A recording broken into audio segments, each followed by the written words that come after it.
Hey, what's up, rock stars? It's Rox coming to you today with the review for Love and Marriage Huntsville, Season 6, Episode 11. So let's get to it, shall we? All right, rock stars, before we get started, I just hope that you all had a wonderful Father's Day. We had a nice Father's Day.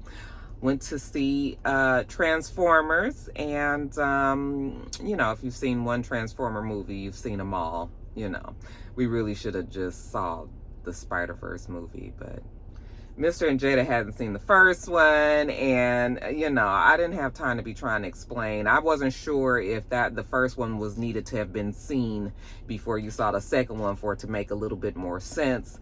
And every time we go see a Marvel Universe type movie, Mr. has a trillion questions, and I just didn't have the time or the patience to even explain anything to Mr. So I was just like, you got to be an idiot if you can't follow the Transformer movies. So we went on and saw that, and it was, it was good for a Transformer movie. And then we went to have sushi and drinks, and so it was a nice day. Now here we are today. So that's why you guys are getting Love and Marriage Huntsville a day later.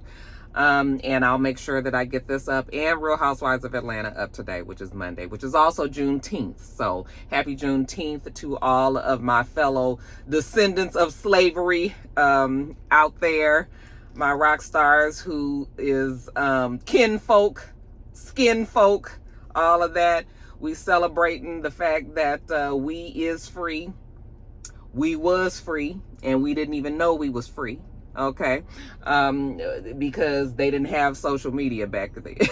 So they couldn't update y'all and let you know what was what. So had to wait for the folks to get to the people to let them know. And here we are today celebrating. The government was nice enough to give us this day because they were stressed out when the black folks couldn't take it no more. After George Floyd, honey, we was over it. And we had been scared the government into giving us another day off. So hey, I'll take it. I will take it.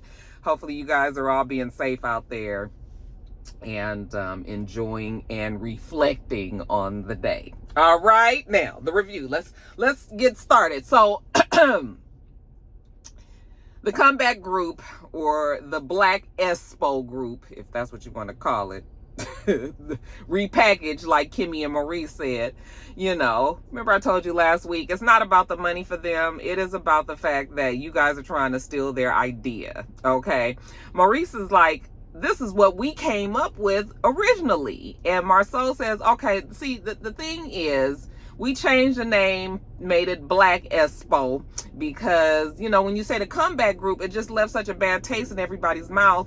Nobody wants to do it. Well, my whole thing is, even if we change in the name, if the contents is still the same, you can change the packaging all you want. If I say I don't like a certain soup and you put it in a different bowl, well, damn it, I still don't like the soup in that bowl either. So Marceau was like, it can be the comeback group if everybody agrees here today that they will all, participate. I don't know where Tisha and Marceau are coming from. Like, to me, I think that is commendable that all 6 of them are sitting at that table together. Considering the reunion that they had, even if I didn't agree with Mel on some of the things that she's done in the past at their reunion, anything like, ain't no, you asking me to swallow up everything that you said about me at this, and you want me to just say, okay, I'm in, I'm participating for free, I'm giving back just because it's for the community? I wish I had a fucking dollar for every time they said it was for the community. So what I can appreciate about Mel this season is, and I've had a checkered past with Mel, okay? But what I can appreciate with Mel this season is I feel like Mel is being very authentic this season. I don't feel there's any fakeness. There's none of that Southern Belle charm there. I feel like she's saying exactly how she feels. Now, folks either gonna receive it or not. And for whatever reason, Letitia and Marceau, they just can't seem to hear what the girl is saying. Okay, she was just like, the attitude, the vibe that's going on here is the reason why she don't want to do it. On top of that, she ain't really trying to work with Martell anymore either, so that's already 2 strikes. So Marceau is trying to pin Mel down to say, because Mel is the draw. Nobody wants to admit that, but Mel is the draw. So Marceau's trying to pin her down to it, and she was just like, I can't really say. So Mel was just sort of like, you know what? It's baby steps, okay? Everything that's happened, like, I can't just 100% say that I am going to be there, I am going to support, and I'm going to do this for free. So in the confessional, Marceau tells Letitia that he could lose Mel for all he cares. And Letitia was like, no, we can't lose Mel because Mel is the draw. And if they lose Mel, then Maurice is going to back out of it as well. So they're trying to make sure that everybody is involved. So, Letitia's going to have to deal with the baby steps that Mel is offering to them right now. This meeting, like all the other comeback group meetings that they've had, it's bumpkins. Nothing happens, child. Don't nothing come out of it. We still ain't saying if they gonna be a part of the Black Expo. I would really say at this point that Mel is not going to do it, okay? And that they better figure out something else, and quick. All right, so just send out the emails, Letitia, and just let us know, what's what. And Letitia was like, I don't even know what email to send. The email that you need to send is that me and Marceau are going to do this Black Expo and forget everything else, okay? We going to give back to this community the way that we want to, and then y'all can just do whatever y'all want to do over there, all right? Because, no, you guys are trying to take advantage. You can be as tactful as you want to be today and getting down to business and let's do this and pin it down and all of that. But at least I feel like I've heard very clearly that what Mel is saying. I'm not sure why the Scotts ain't quite getting it. Now, we later on see that Letitia, remember I told you guys that they said that they were moving into an apartment, so that because the house that they had moved into, they moved so much. So they had one house that they was in, and then they said they were going to build the Scott Manor. So they moved from that house that they were in to this smaller house. They said they downsized so they can save money and do all of that. And now this house, I guess, needs work done to it. So they moving out of this house and they moving into an apartment while they get this house back together. Okay? I'm just not clear on why we doing all of this, but I'm sure there's reasons why. Okay. I didn't realize that house that they had moved into, I thought they were renting that house. But now it's looking like they bought the house and that they were going to now remodel it and fix it up and all of that. So anyway, they're out, Letitia and Marceau, looking at apartments. So they're looking at a 2,000 square foot 3-bedroom place. Okay, that should be big enough for them for what they need. Now, after they finish looking at the apartment, Marceau is telling Letitia how he feels like they can get the work done faster if him and MJ, which is their 16-year-old son, stays at the house so that they can be there. They wake up 6 a.m, we work all day till nighttime, go to bed, wake up the next morning and do that. And I can say for a fact that when we got our house, when we did some work in our house, we did our kitchen, and we did a lot of work in the house, and we had a bunch of different contractors and stuff that was working, but we had this one couple, this Asian couple, and they told us that they normally stay in the houses. So usually the houses are empty that they're working on. So they usually actually stay in the houses because they can get way more done. They can work till 2, 3 in the morning if they want to. And then they can just go to sleep for a few hours, wake up, get straight back to work. Well, they can't do that when we here. So when they was at my house, I'm telling you, them motherfuckers was there 8 o'clock in the morning, and we had to put them out at like 9 o'clock at night. I would tell Mister, I'd be like, okay, I can't take no more banging, no more nothing. I don't want to no dust. I don't want to see these motherfuckers. I'm tired. I'm telling you, they was in my house for like 3 months, and I was just over it. All the people in and out, doing the work, all that. But I will say that those Asian contractors, they told us that they get way more work done when they can stay at the location. So I understand what Marceau is saying. However, though the Asian couple at my house was not on a reality show where everybody is always saying the husband is having an affair with this, that, and the other woman. Okay. So Letitia is just sort of like, when Marceau tells her that he wants to stay at the house with MJ, she's like, oh no, we a family, so you guys all staying here, okay? And he's trying to explain to her, like, if I'm working late, you know, I'm working, like, and then she's like, yeah, and then you come on home and you get in the bed with me because we a family and we all live together.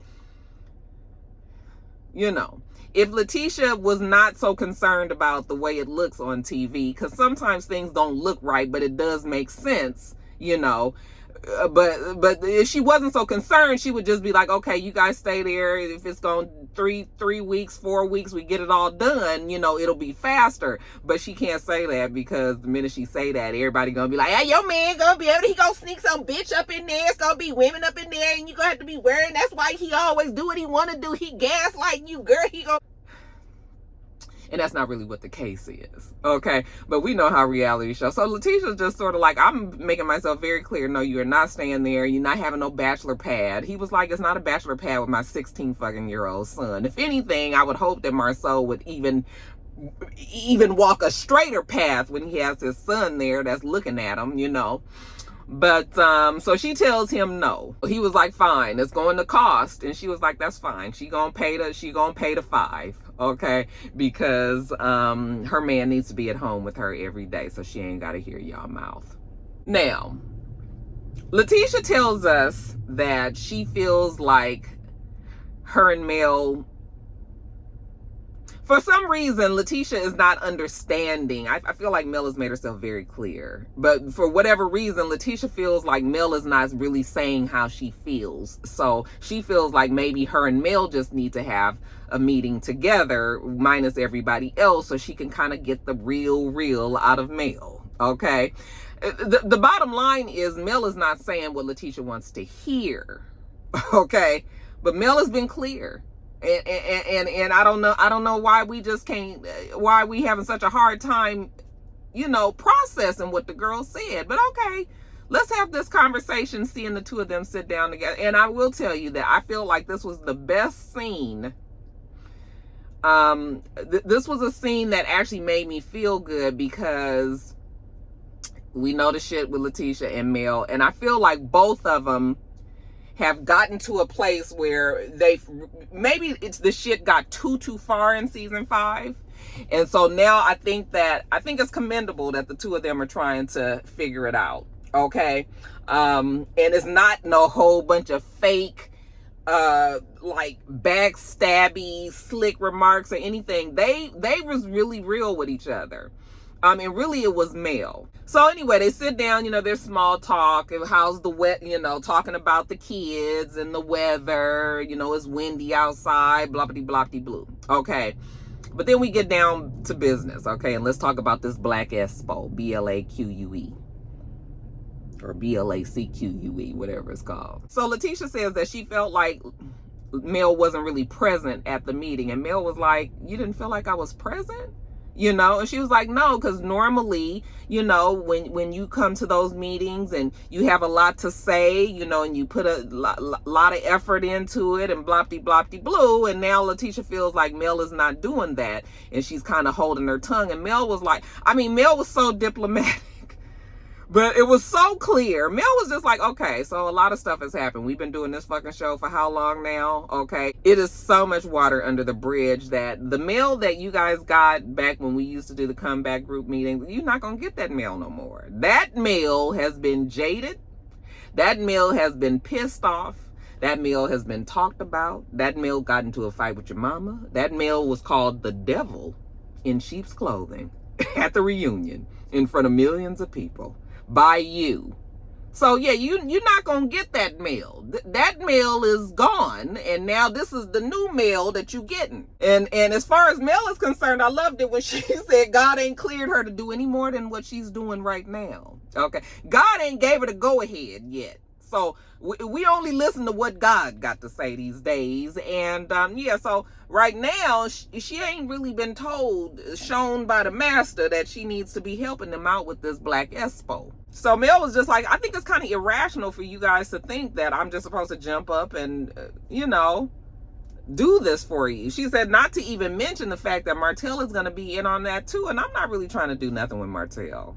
Okay. And Letitia was like, I mean, I get that. I get that. Okay. So these two, when they ain't got the rest of the group around and they were able to talk, I just was like, okay, this is a cool conversation. Letitia said that she can respect that. But what bothers me still about Letitia is she gets in the confessionals and she still is talking about this is for the community and all of this. And it was just like, y'all can do whatever you want for the community. Okay, do whatever you want for the community. Just don't ask me to do it, because I'm not doing that. Because to Mel, it looks like I'm doing it for you, and then you doing it for the community. Okay? If I was Mel and I wanted to do something for the community, damn it, I'd do it my damn self. Okay? So, yeah, I'm not, So anyway, I again feel like Mel had told her she's not really going to do it. But then Mel was just like, I mean, maybe I can... I do have something that's going on, not that day, but the next day. Okay. And she says, and maybe I can just kind of, and then so Letitia was just like, so you'll be backstage, you can be behind the scenes and you can help. And Mel was like, well, not exactly. Like, don't pin me down to anything right now. I think Mel kind of feel like, maybe if she free that day, she can come on by the venue and do something, but she don't want anybody to be expecting her. Okay, just in case she changed her mind, just in case some shit go down. She ain't trying to get locked into none of this. All right, so let me just see, what my schedule is. And so Letitia was just like, okay, I mean, if you busy, you busy. I get it. Just don't let me get on social media and see you, you all booed up with somebody on social media. Because then I'd be like, this heifer. And Mel actually had to laugh at that. I don't think she expected that. And that was quite clever, the way that Tisha worked that into the conversation. Okay. But Mel just kind of glossed over it. Like, no. She's not going to be doing nothing like that, But I think Letitia wanted Mel to expound on this boo situation. Girl, she ain't fixing to tell you nothing. Now, let's jump over to Mel. So we see Mel. Mel said that she gonna take a pole dancing class, and she's invited her girl Nell there, because that's one of her good friends. She says the reason why her and Nell have been friends for so long is because Nell has always remained very loyal to Mel, and Mel's never felt like this is a woman that will stab her in the back. Okay, so yeah, she got Nell and Mel. They got their heels, they stripper heels, and they leggings on, and they ready to get to work. I said, I'm telling you, if it ain't gonna be a reality show until we do the stripper pole class, the one where they hang from the damn ceilings and they be on the material and they be hanging and rocking and going all over the place. If they don't do that on a reality show, then do we really even have a reality show? Every show that you can think of, honey, they done had a stripper pole class. So, they go through the class and it's fun and they laugh and they have a good time. Then after the instructor leaves, her and Nell are just sitting and talking. And, Nell was like, so what's been going on with you? And Mel was just like, oh, I've been good. Okay. Oh, I know you've been good. I saw the pictures. You was with some man's arm. Mm-hmm. What did you do for Valentine's Day, Mel? Mel says she was out the country. Okay, she had a great Valentine's Day. Okay, and they'll want to know more about him. She was just like, well, I mean, you know what? That's fine. What you can want. That don't mean you're going to get the information. But, hey, Nell is a friend of hers. She can give her a little bit. She can spill a little tea. Just a little bitch. So she tells her that the picture that she actually put on there with his arm was on their way to the resort for Valentine's Day. She said that she's always had these 3 P's in her mind. Okay, not the PPP loan, y'all. No, not that. It is protector, professor, provider. Those are her buzzwords. She said she didn't even realize that she was not protected. She didn't feel safe. And she didn't even realize that she didn't feel safe until she got with this man who is always concerned about her safety, always concerned about her. He protects her. He provides for her. He professes, because I guess she learns things from him. So yeah, she's like, yeah, this is the one right here. And the sad part is she didn't even know that she wasn't protected with her husband of 13 years. She was like, he's a good dude. He calls me all the time. He checks on me, asks me if I ate. I was like, asking if you ate is a very important question. So Nell was just like, oh, well, that's good. Am I going to meet him? And she was just like, maybe. I mean, if he's around long enough, I'm sure that she will meet him, if she hasn't already. But Mel was just like, she the type that might not even bring this man around until they get married. That's how, she got to make sure that she covers this relationship. And Nell said that she's happy for her. And, Mel is like, thank you. I'm staying away from anything that kills my vibe. Okay? So if you ain't fitting into her vibe category, then you can forget it. Which I think is probably some of the reason why Mel has... I don't want to say Mel is okay now because she got a man, but I'm going to tell you what, it's something to be said when you have something that you can snuggle up to that's warm and cozy. What's the best way to get over one man is to get under another one, they say, right? So I'm just like, I feel like Mel has finally gotten, if she can just get past this custody shit with Martell, that Mel has... I feel like her attitude this season shows that she has finally moved past a lot of shit. And now she's happy with this guy. And, that... Because Mel is different this season. She's different this season. So, yeah, I mean, maybe it is good that the guy, maybe he's good for her. Anyway, she starts to tell him about Marceau and Letitia and asking her to speak for free and all of that. And she's just still not sure about this. They got some bad blood between them. And history has shown that even when, one of them has said that they're going to try to get past it, something always happens to take them back. So she ain't really sure. I was like, girl, don't do it. Mel, don't let them people, don't let them pressure you into doing something like this. You don't want to do it. And I don't think that is bad of you to deny it. Okay? They can wrap the community into it all they want.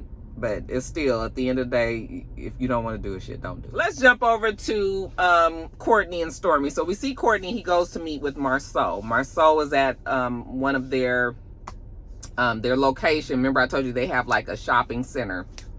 And they're doing a lot of work there. Marceau is telling us, remember they was meeting with the Slutty Vegan people. So Slutty Vegan might be opening a brick and mortar there. And then they rented out some other places. So there's only one spot left. And was Courtney there trying to find out, was they talking about having Canvas Beauty or Canva or Canvas? I think it's Canvas, or is it Canva? Canva is the computer system, right? Anyway, whatever I wasn't sure if he was there to find out about possibly renting a place or not. That part got past me. But anyway, they're talking. Courtney is asking Marceau some business questions, like, what do you think about working with family? And Marceau was like, yeah, working with family is tough. It's not easy, but it depends on the character of the person that, that you have working for you.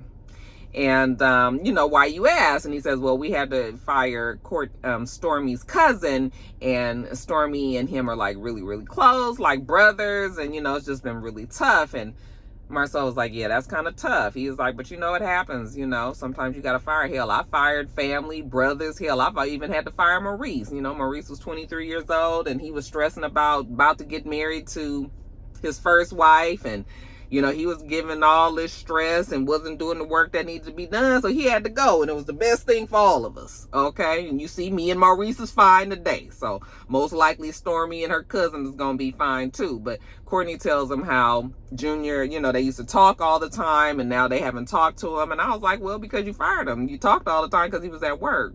I mean, maybe you didn't talk to him outside of work and now he ain't at work. So Courtney is not really sure how how him and Stormy land when it comes to Junior. Hell, I was like, Junior gonna be fine, Courtney. You gonna be fine. Now, Junior, Mama and Stormy. Mama is a whole nother... That's a whole nother thing. And so let's jump over to them.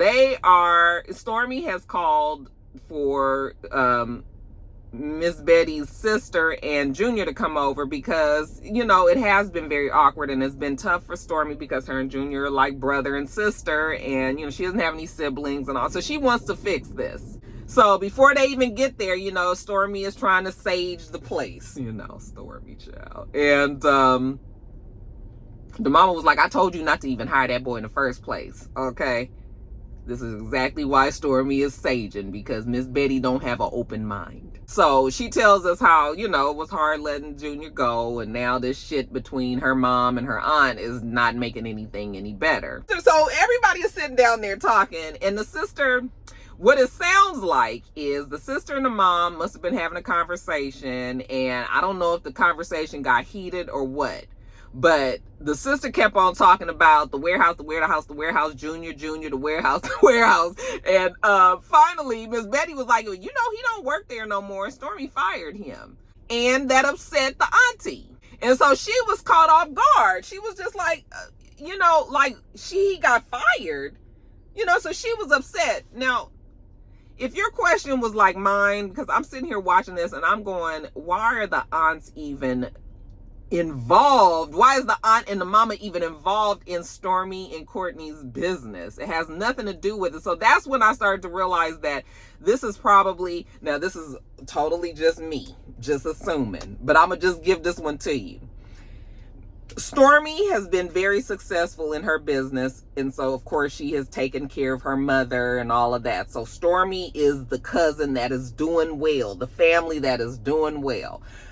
I'm not saying that Miss Betty's sister is not doing well, but I mean, Miss Betty's sister is not, Junior ain't got the business. Junior worked for Stormy. And so that is probably been some sort of, I won't say competition, but you know how it is, like when my child, I'm not a mama and my child is doing better than my sister's child over there, it's kind of like this thing where you might not even say it, but you feel like you're better than them. Okay. And I feel like maybe the aunt feels like that's what Miss Betty feels. I don't think Stormy thinks that way, but Miss Betty, I think she feel like, honey, me and my baby, we done made it. So, your son, he don't even work for us. So Stormy's mama was just like, I don't like the fact that, Junior said that he was just an employee. He's family. He's supposed to be getting up and doing the things that he's supposed to do for Stormy because that's his family and he worked for his family. And I'm thinking to myself, like, was there a camera in the room when Courtney and Stormy fired Junior and told him all of the things? And what, was there a camera there that got that conversation? Because why Miss Betty know this? Stormy, why you tell your mama this? Okay? You already knew that lady was probably going to throw it back in her face. And that's exactly what she did to her sister. So the aunt was like, they grown. Why you even in it? And the mama was just like, yeah, I'm going to get in it because Stormy has done so much for him. She even gave $15,000 to get his ass out of jail. And child, why she say that? That mama was like, so, you know what? Get these fucking cameras, this microphone off of me. Stormy's like, no, don't get it. She was like, no, because she don't have no right. Okay, everybody has made mistakes. Ain't nobody perfect in this damn room. Okay, for her to be sitting up here blasting what my son did, I ain't said nothing about you. Did I say anything about you going to jail? Stormy was like, no. And thank you for letting the world know. Okay, Stormy went to jail when she was 19 for a couple of days. She did something, but the charges was dropped. But, the mama, the auntie was just trying to make a point, like, that bitch couldn't wait to get up here on national television and let everybody know about Junior going to jail. But yeah, she ain't screaming from the rafters what her own damn daughter did. But that's not even the point. The point is, she's just like, my sister is just an old messy ass, mean ass bitch. Okay. She is like, I'm leaving. Okay. Cause she can't even bargain. She can't talk to the devil. And she said her sister is the devil. So, Stormy is trying to do, and honey, Miss Betty is sitting over there like, let the bitch go. I don't give a damn. She was laughing. And the aunt was just like, you just laughing and everything. She was like, yeah, cause was I lying? Okay. Cause am I lying though? And honey, the aunt was just like, you know what, let me out of here. So the aunt was just like, forget this fake mess. She ain't got time. So then that's when Stormy starts to tell us that, and again, this is why I said that it's more to this than just the fact that Stormy fired Junior. It's the whole family dynamic.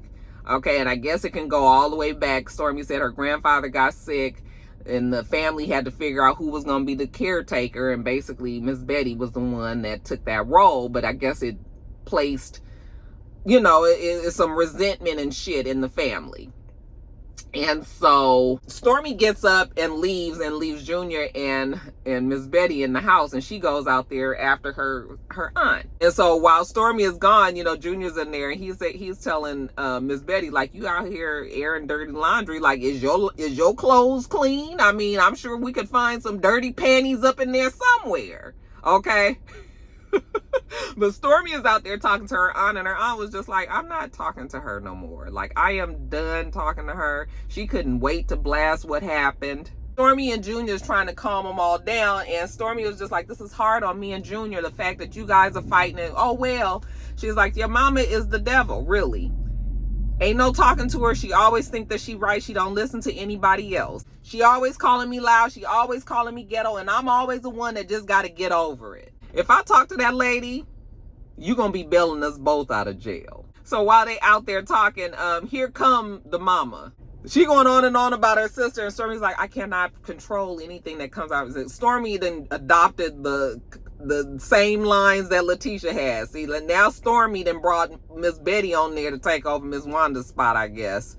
Except for Miss Betty is she just gets on our nerves. Okay. So when Miss Betty comes out there, you know, so the auntie was just like, you ain't got to control nothing that come out of her mouth, but I can control what she say to me because I ain't coming around no more. And when she turned around and see her sister standing behind her, she was just like, I'm out. She walks away. And Stormy was like, go after her. Go talk to her. And she was just like, how am I supposed to talk to her? She leaving. Okay, go give her a hug. She was like, how I'm giving her a hug? And she fussing like, no. And, you know, so I guess now we've got Miss Betty. I don't know. I just don't feel like this is the best route for Stormy and her family. But what I can say, what I appreciated about this whole episode is the fact that everybody, there was something else to talk about other than Mel and Martell's dramas. I mean, I guess I can appreciate it for that. What y'all thought about the episode? All right, you guys, that's it. Let me get on to Real Housewives of Atlanta. Okay, make sure that you thumbs up the video, comment, subscribe to the channel if you haven't already. I'm Roxanne. The channel is itsrox. Everything else I do will be in the bottom bar. All right. So I hope that you have a wonderful, wonderful rest of your day. I plan on doing the same. Till next time, rock stars. Bye.